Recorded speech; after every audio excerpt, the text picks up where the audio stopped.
olhos do Pai. Você é uma obra-prima que Ele planejou.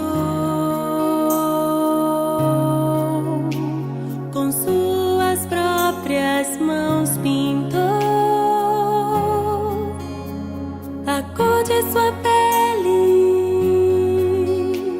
os seus cabelos desenhou, cada detalhe num toque de amor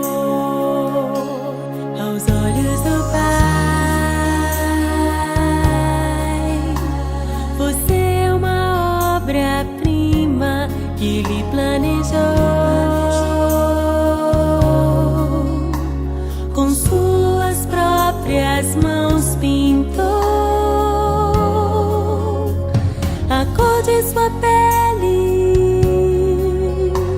os seus cabelos desenhou, cada detalhe